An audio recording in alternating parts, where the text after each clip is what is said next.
Aloha and welcome to the Empowered Empath podcast. My name is Jennifer O'Neill. And I'm Michelle Schneider.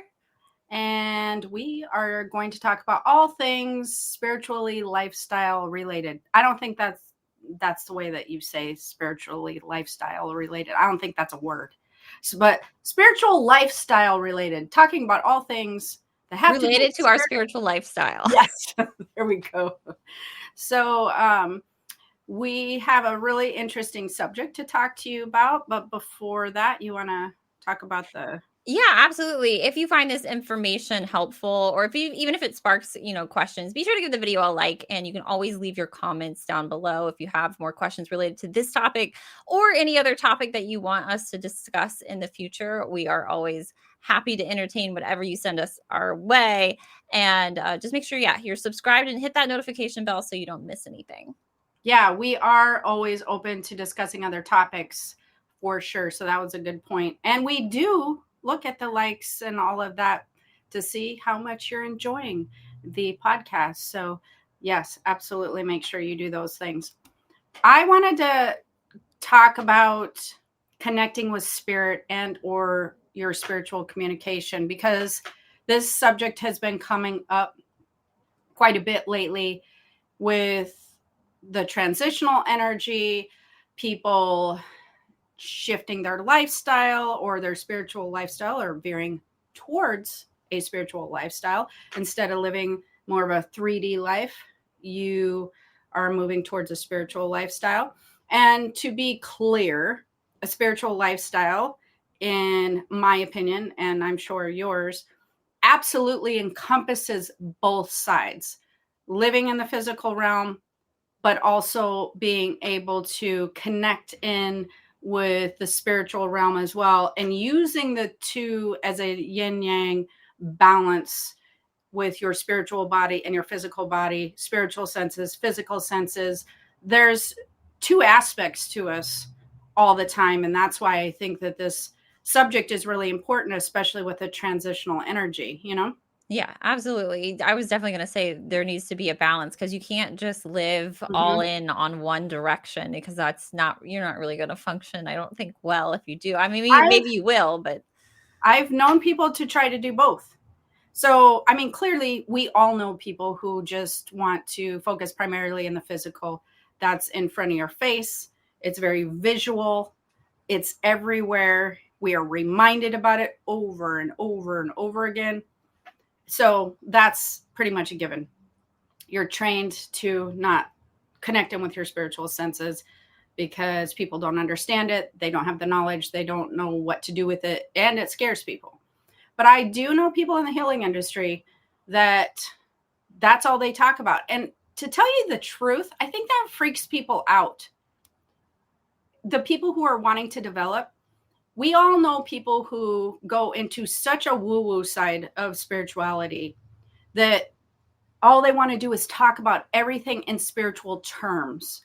That whether it's from your zodiac sign to the energy of the room and clearing all the stuff, and what relationship compatibilities you have because of past life connections or twin flames or twin souls. We don't want to talk about that all the time. Like, first of all, that's exhausting, right? Yes. Second of all, we do live in a physical world. So I don't even want to talk about that all the time. Swear to God, like, that is not something I want to talk about constantly. I like to talk about what I'm watching on Netflix, what just came out on Apple TV, what happened in my grandbaby's football game, except for maybe not that so much.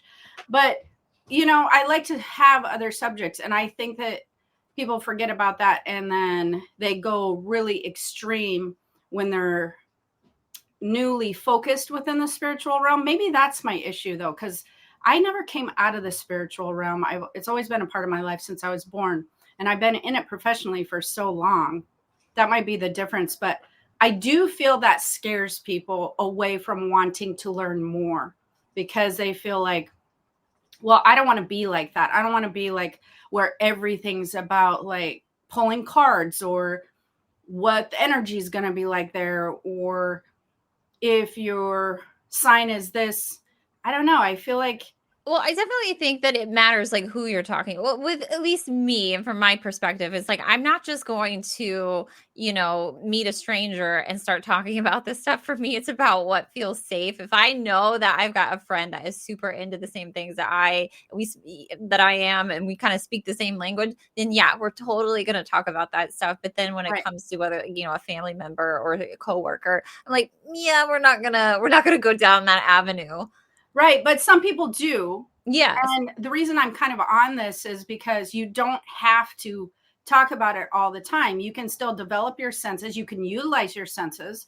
You can connect in with spirit. You can be wholly spiritual. Like you can be completely developed and you don't have to have the woo woo factor with it. And I know that a lot of people have been drawn to my classes and to me because I don't have that thing going on. I don't think so. Nobody's told me that, but maybe they're afraid to. I don't know. But I don't think so. And it's not something that I view as spirituality is my identity necessarily It's a in that part of way. who you Just like are. I don't think, well, I'm human. I don't know. You know what I mean? I feel like I'm just me and I have a human body, a spiritual body, and then I don't separate it, I Yeah, guess. well, I would say it's a part of who you are, but it's not Yeah. all that you are. Right, exactly. But I do feel like it scares people away, and that's kind of a bummer because I think um, people would benefit from their, learning about their spiritual senses greatly. It leads towards happiness. The whole point and the purpose is not to get you to do readings or to heal somebody. You can, and that absolutely can lead you down that path. But I feel like being spiritual is being guided with your spiritual guidance system. And that spiritual guidance system has more of a compass when it comes to happiness, success, love, really great relationships, great ways to live your life as far as career goes. It has a very good compass when it comes to pointing you towards alignment, health, good health and wealth, and all of those things. I feel like when you get hung up on your brain and the societal knowledge and all that kind of stuff, I feel like your compass is broken and you really don't know which way happiness is, and you accept discord as far as your spiritual alignment goes. You just accept being off track as what everybody's doing, and that's not really true. Yeah. So that's interesting. Speaking along that subject line, though, I've noticed that a lot of people try to connect in with their spiritual self backwards. They don't do it properly, and I think this comes to the whole how we're trained to interact with people and how we're trained in the spirit realm because of what you said earlier about, when you meet somebody, you typically want a face and a person that you talk to. And so I've noticed that when I'm working with students, a lot of times they want a name and face in the spiritual realm to talk to. And I find that very interesting. Yet you made a very good point on that's usually how we form relationships in the real 3D world, which Yeah. would be what people call the real world, versus how it works in the spirit realm. And so, while if you're fully developed, you absolutely can develop, knowing people's names or who you're working with and that sort of thing, but that's going to take time. So, I think it's really important for people who would like to connect in with the spiritual side of themselves to start playing around with the information that they're receiving first, noticing the signs, the synchronicities, spirit journaling, like I was talking about. But allowing the information to come through is your first largest hurdle without being adamant about knowing where that information's coming from. Because when we're dealing with the spirit realm, we're dealing with many ways that you receive information. Might be Akashic records, might be what I call the spiritual news wire, because there is a frequency that holds a lot of information out there that you can download and receive information on experiences, events, even people. And it doesn't have to be transferred from another person or a council member or a guide or anything of that nature. So I guess that would be one of the things that I think that people don't realize is there's a lot of ways that you can receive these blocks of information or these downloads. And it doesn't always pertain to a specific person, not always. And many times it actually can pertain to more than one person if you're working with a council. And then I've had it, people go so far as to go, but I want to know who my council is. A lot of councils are made up of energetic beings and energetic bodies, but they don't use an identity the same way that a person uses a driver's license and a social security card. Yeah. So there's a difference when you're dealing with energy in the spirit realm than dealing with the physical realm, where we need a lot of proof and a lot of visuals and things of that nature, even when it comes to your own identity. Does that make sense? Yeah, and I had mentioned this earlier, but I was and before, we hopped on, I was like, it's a very human thing. I think we get obsessed with labels. We want Right. to categorize everything. We want to put a name on it. We want to identify it the best way that we know how, but Mhm. we really have to understand that the information is the most important thing, not who we're talking to. Right. Especially when you're dealing with the spirit realm. Now, to be fair, in the physical world, that is very important to know where you're getting that information from. That is very important because of the amount of poor information that can be circulated, right? Yeah. But in the spiritual realm, when you're receiving information, your chances of receiving poor information is really, really slim. Because in the spirit realm, it's more factual stuff, more recorded, more Akashic records, things of that nature. And where the problem is in the translation. So it's not necessarily that you have to worry about this spirit channel or that spirit channel or that spiritual person. You know what I mean? Yeah. So the only thing that I feel like people should definitely watch for is negative messages. I was just thinking about that. Were you? Was it like I was psychic? Did I just read your mind right then?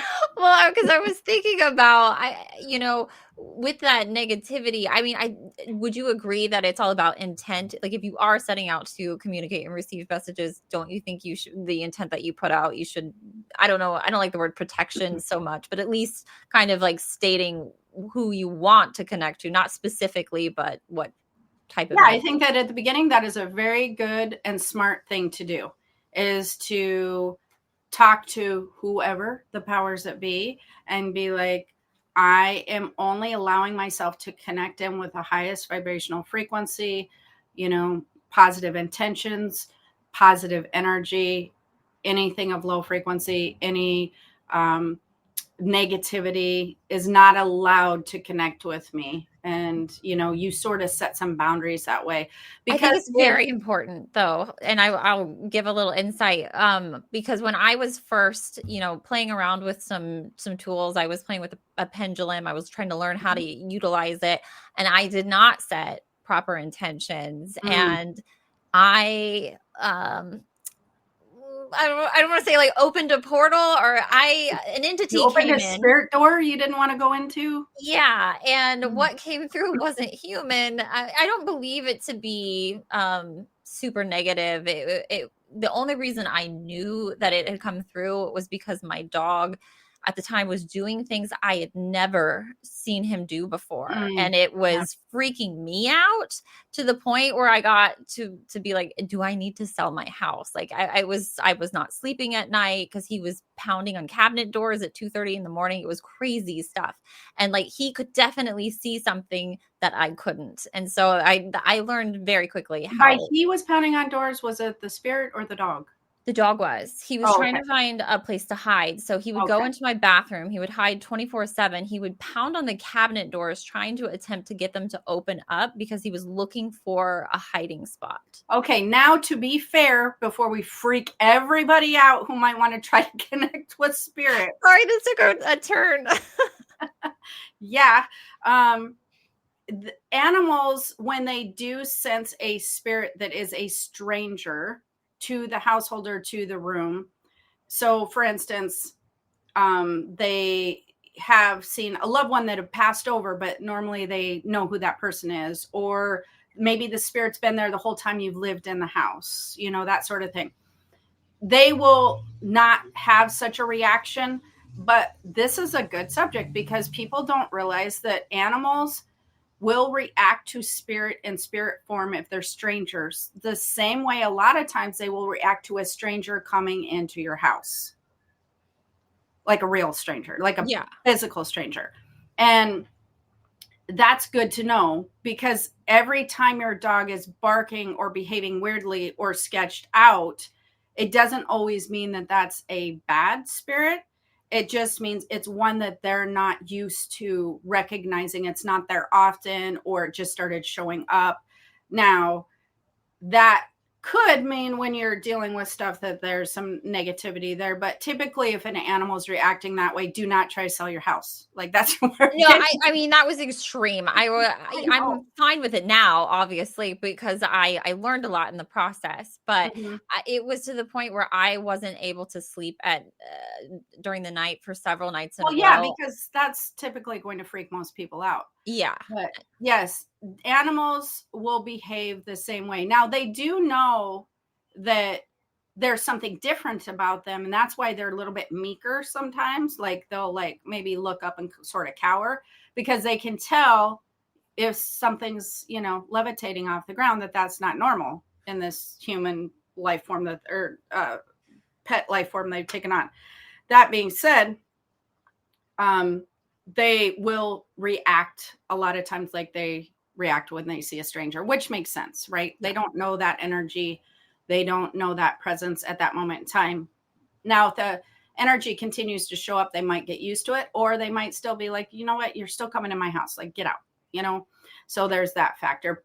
Getting back to where we were, that did Sorry. take a funny side turn.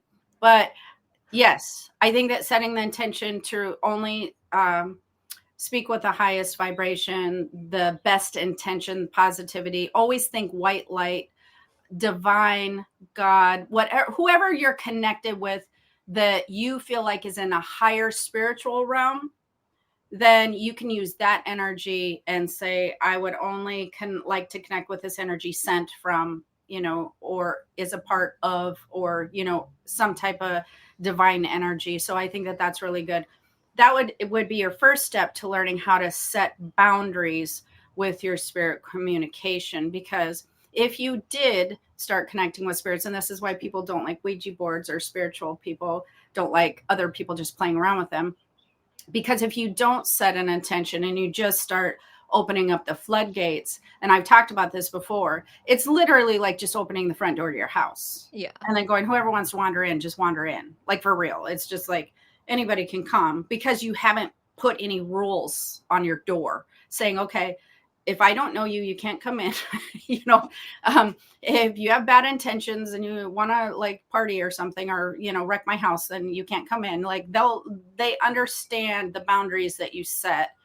And there's a reason that you can set these boundaries with spirit. So you don't want to open the front door to your house. You do want to have some rules when Yeah. you open the door. So there's that.